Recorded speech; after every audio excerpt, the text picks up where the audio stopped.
Assalamu алейкум достор. Барыңыздарга чоң жалынды салам. Бүгүн Америкада 12 апрель. Биз азыр Висконсин штатында турабыз. Фокс Валли деп аталган мекендештерибиздин индилерибиз ачкан трак мектебине келдик. Бул жакта телефонда жазылып турат. Анда бул жакка келели.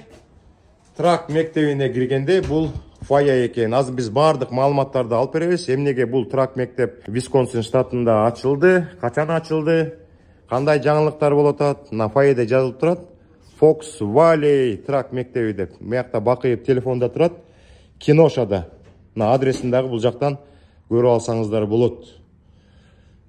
Бул жакта Америка Кошмо Штатынын картасы. Трак мектебине келгендер дагы Американын территориясын жакшы билиш керек. Кайсыл штат каякта жайгашкан. Анда бул жакка кирели. Эң башынан баштасак, бул жакта Бактияр инибиз отурушу мүмкүн. Ассаламу алейкум. Жакшы, кандай турасыңар? Жакшы, кош келдиңиз. Абдан сүйүнүп атабыз. Атайын келдим. Чоң рахмат. Мекендештер эме Висконсин штатында трак мектебин ачты дегенди угуп алып. Анан бул жактан жаңы таанышып атабыз Бактияр инибиз менен. Айтып бергиле эми, траковый мектепти качан ачтыңар, эмне жаңылык болуп атат, эмне Иллинойс штатынан ачпай, бул Висконсин штатынан ачып салдыңар? Чоң рахмат Алмазбек аке келгениңизге. Ачылганыбызга ошол 1,5 айдай болуп калды. Ошол азыр 15 окуучу аяктады окуусуну. CDL-лерин алышты. Бүгүн буюрса дагы 3-өө келет. 50ден ашык студент бар азыр окуп аткан. Алар да буюрса эмки жума киришет. Жакшы. Эмне үчүн Висконсинде ачылдык? Биз любой штаттын пербетин кабыл алабыз. Чикагого жакын аэропорт, Охайо аэропорттон 50 мүнөт жерде жайгашкан. Бияктан өзүбүз окутабыз, бардык притрип, маневр, вождение даярдайбыз, экзаменге жаздырып алып барабыз өзүбүз. Ошо өтүп анан ошо кайсы штаттан келсе ошол жактан барып 48 саат күтөт, экзаменден кийин өзүнүн штатынан барып CDL-ди алып кетет. Жакшы, абдан сону. Азыркы күндө Охайодон, Пенсильваниядан, Калифорниядан мекендештерибиз алышты. Казак бир тууган алды, палестинец окуучубуз болду, орус. Ошо буюрса келип атышат. Бирок көпчүлүк бөлүгү азыр өзүнүн мекендештери. Абдан сону, силердин жакшы жериңер Иллинойс штатында пермит деп айтып атпайсызбы? Мекендештерге түшүндүрүп коюш керек. Бул пермит ДМВга барып, ГАИга барып, компьютерден жанагы суроолорго даярданып, анан трак мектебине жолдомо алыш керек. Эгер Иллинойс штатында жашасаңар, Иллинойс штатынан гана пермитти ала аласыңар. А башка штаттардан пермит алып келген киши Иллинойстагы мектептерден окуй албайт. Ал жагы бар. Ошон үчүн силер ачканыңар абдан сонун болуп тур. Азыр Америка боюнча бүт штаттарга жайгашкан, баягы мияка келип аткан инилерибиз тракка кирем дегендер. Анда пермитин каалаган штаттан, жана Вашингтондон тышкары, бир эле Вашингтон болбойт, калган любой штат. Алып алып, бул жака келип, трак мектебин окуп, үйрөнүп, анан деген бул дагы жакшы жер, мен уккам. Иллинойста 160 саат бар да, ал 1 айга чейин созулуп кетиши мүмкүн. 1,5 айга чейин созулуп кетиши мүмкүн окуу. А силерге келген жигиттер ашып кетсе бир 2-3 жумада экзамендерин тапшырып, CDL турабыз. Орточо ошо 2 жумада, 3 жумада аяктап атат. Алып атышат, Эгерде өзүнүн эс тутуму күчтүү болуп, аракети катуу болсо, андан да азыраак убакытта алса болот. Орточо 2-3 жума. Жакшы, абдан сонун. Бул деген эме бөлмө эме турбайбы? Ассаламу алейкум. Алейкум ассалам. Бул жака тракка окуйлу деп келдиңер. Бизде Канча болду келгениңерге? Биз келгенибизге 1 жумадай болуп калды. Жакшы. Үйрөнүп атасыңарбы? Үйрөнүп атабыз. Биз дагы Иллинойдон тапшыра албай, короче, Иллинойдо өтө английский слабый болгондуктан, Иллинойдон, короче, бияка келдик. Бияктан үйсүм айтеттик. Короче, пермитти бияктан орусча тапшырып. Жакшы, эң сонун жери. Чикагода пермитти орусча тапшыра албайсыңар, Висконсин штатынан орусча тапшырса болот. Ошон үчүн бул айтып атат азыр деген көптөгөн мекендештер трак мектебин ачып атат дейт. Биз биринчилерден, экинчилерден. Накта силер го деп ойлойм. Анткени ал мектептерден выпускниктер чыга элек. Силер уже 15 баланы Кудай буйрса чыгарып койдуңар. Дагы мияка 50ге жакын бала окуп атып турганда бир сыйра көрүп чыкпайлы отур. Бул кабинет эме турбайбы? Баягы балдар келгенде ушул жактан регистрация кылып, мекендештери тозуп алган кабинет экен да. Бул жагыңарда эмне? Бул жак конференц рум эле притрипке даярданган рум. Жакшы. Окуучулар кааласа келип притрипке тынчтыкты каалагандар жакта отуруп даярданат. Биякта да класстарыбыз бар. Могул деген кабинетиңер абдан сонун экен, анткени кээ бир кишилер притрип инспекшн деп атпайбызбы, жанагы экзамен тапшыра турганда эң негизги нерсе да притрип. Анан бул жакка отуруп, даярданышып, тынч, анан маңдай тескип отуруп алып, бири-бирине суроо беришип, даярданышып, абдан сонун экен. Жакшы. Желектердин баарын желбиретип коюп турсуңар. Мурда Союзда, эски Союздагы мамлекеттердин желектери экен. Мына Кыргызстаныбыздын желегин Америка менен эң үстүнө коюшуптур дагы. Көптөгөн желектер турат. Мексика, СНГдан эмес мамлекеттерден бул Палестина, Мексика бар. Бул Палестина, бул Мексика, калгандардын бүт баары жана бывший Союз деп коет го. СНГнын эме турбайбы, мурдагы өлкөдө. Бул жакта чоң залыңар бар экен.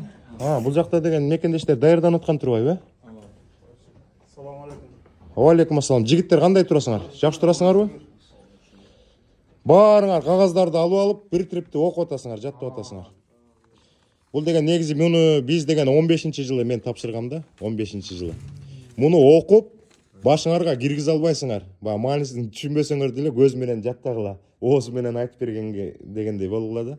Ийгилик каалайбыз. Кандай? Трак мектеби жагып атабы?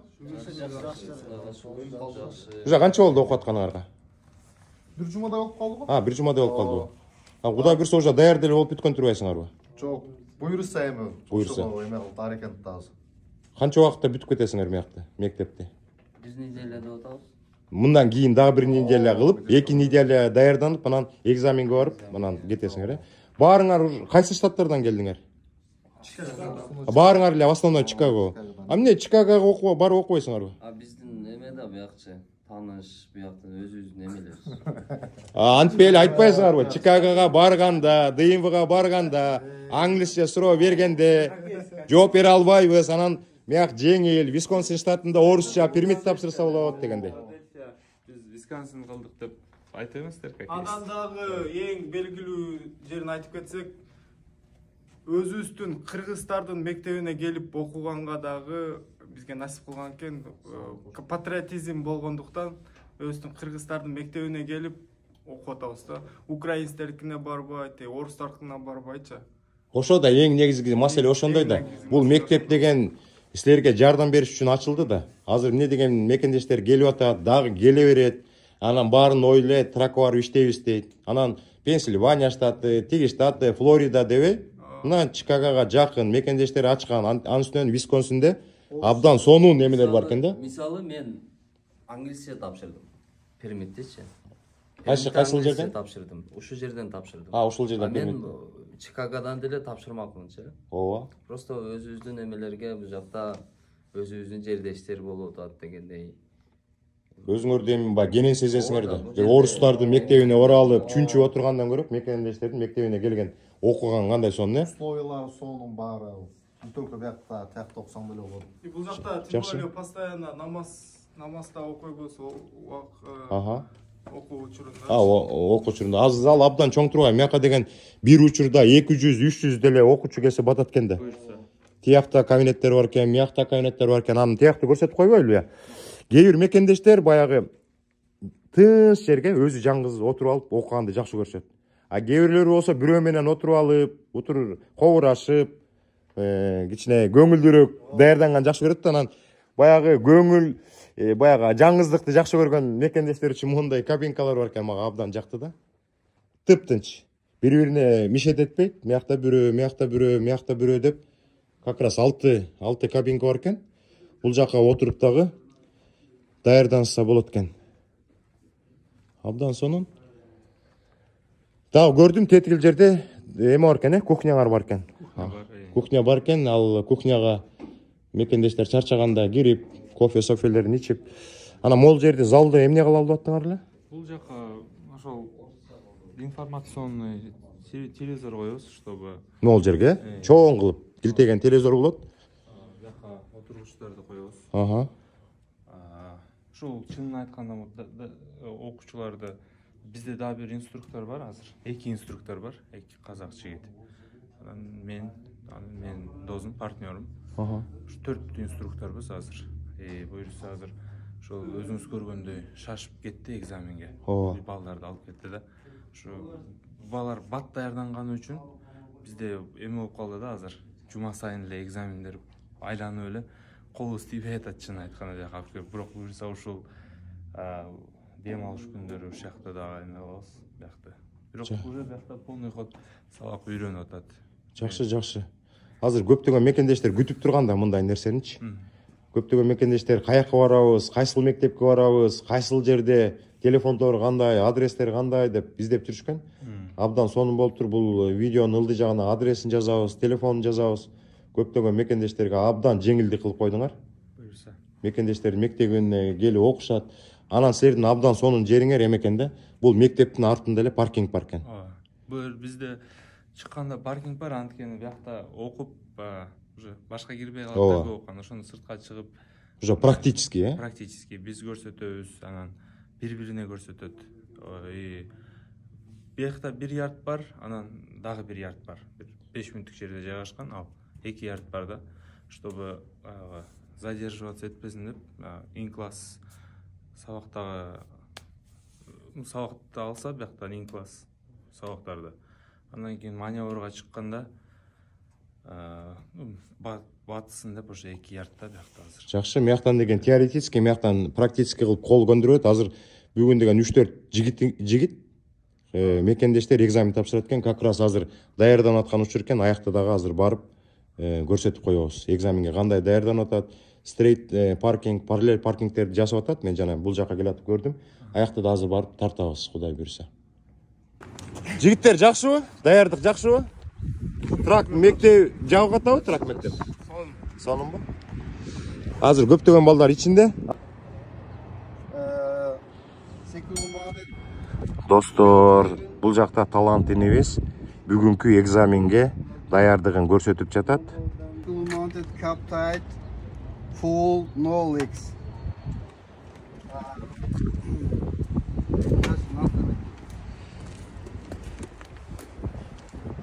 All my hoses.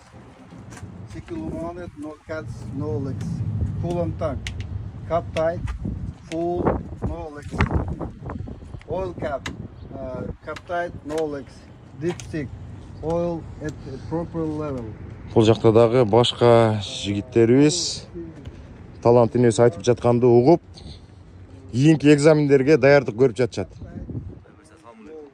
Алейкум ассалам. Air compressor. Cycle mounted, gear driven, no leaks. Power steering pump. Cycle mounted, gear driven, no leaks. Upper linkage. Lower and Негизи экзаменде айтканда бул трактын башынан аягына чейин, тракты бүткөндөн кийин трейлерге көчүш керек.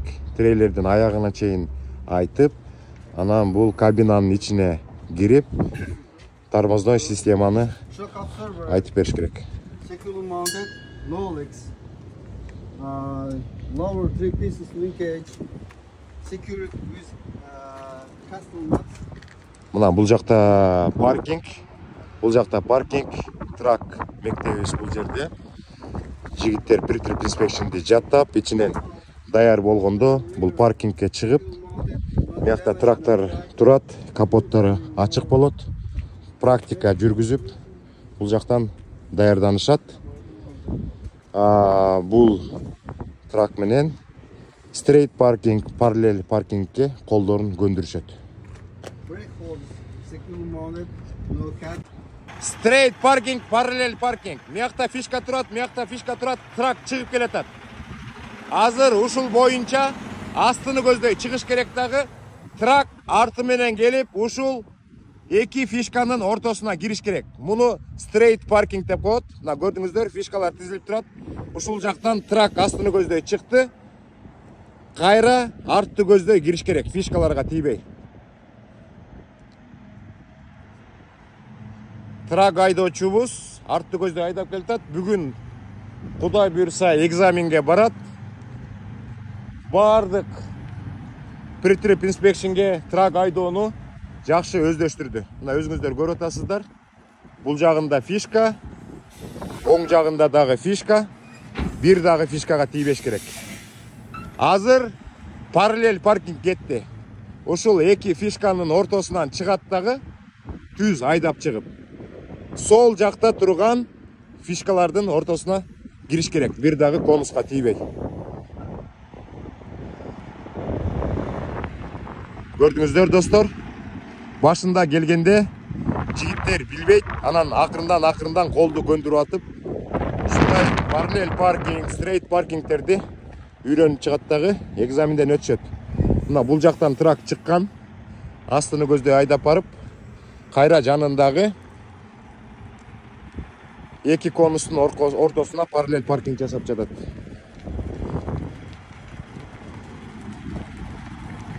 Тракты сындырганды билиш керек. Ушундай жерге келгенде тракты түздөп, астыга айдаш керек. Анан артты көздөй, эки фишкага тийбей, бул жака чейин келсе, экзаменди тапшырды болуп саналат. Мына өзүңүздөр көрүп атасыздар. Эки фишкага тийген жок. Ортосунан келтат. Мына токтоду, экзамен тапшырылды. Бул параллель паркинг деп айтылат. Трак жана бул жерде болчу. Астыга чыгып, артты көздөй эки фишкага тийбей, мияка чейин келди. Экинчи фигура бул параллель паркинг. Мияктан чыгып, детиги аягына чейин барып туруп, тракты сындырып, экинчи жагындагы линияга кирди достор. Мына бул жактан да фишкага тийген жок. Бул жактан дагы фишкага тийген жок. Экзамен тапшырылды. Мына ушул жерден мякта деген мектеп бул жерде. Мектептен чыга калып, бул жактан трактарды, ушундай фигураларды жасаганды, тракты түз айдап артка барганды, анан pre-trip inspection'ге даярданганда трак мектебинин паркингинде трак болсо жакшы, капотту ачып, ичин, тышын, трейлерди, бардык детальдарды жаттаганга жеңил болот достор. Бул жакта Бактияр жана акыл энебиз Висконсин штатынан сонун трак мектебин ачып, бир ай болуп калыптыр ачканыңарга. Бир айдан ашып калыптыр. Бул жакта деген бир 65ке жакын мекендештер окуп, ошолордун арасынан 15и уже трак айдоочулук күбөлүктүү СДЛ правасын алып, сүйүнүп, азыр 50ге жакын мекендештер бул жакта эртеден кечке окуп, роуд тестке барып, абдан сонун жаңылык. Азыр деген бул компаниянын ичин тышын көрсөтөбүз, инилерибиздин адресин жазабыз, телефондорун жазабыз. Бул трак мектебинде эң негизги бул pre-trip inspection. Pre-trip inspection'ге ар бир бул жака окуйм деп келген жигиттер даяр болуш керек. Бул жака келгенде даяр болуп келсеңер жакшы. Бул жактан да жаттаса болот, бирок убакыт кетип калат. Ушул жөндө да мекендештерге түшүндүрө кетели. Так, bizde деген бул форма А, Б, С, анан инкап деп 4кө бөлүнөт. Бул форма А, форма Б, форма С. Биздин дагы бир жеңилдик дегенде биз экзаменге чейин бүт баарын жаттайбыз. Бирок экзаменге бир күн калганда ошол компьютерге ошол студенттин данныйлары киргенде компьютер өзү тандайт. Форма Аны же Бны эле айтып берет да, или Сны айтып берет. Ушу үчөөнүн бирөөсүн тандайт. Кээде болуп калат, бүт баарын айтып бериш керек. Бирок көп кезде форма А эле келет же болбосо С өзү эле келип калат.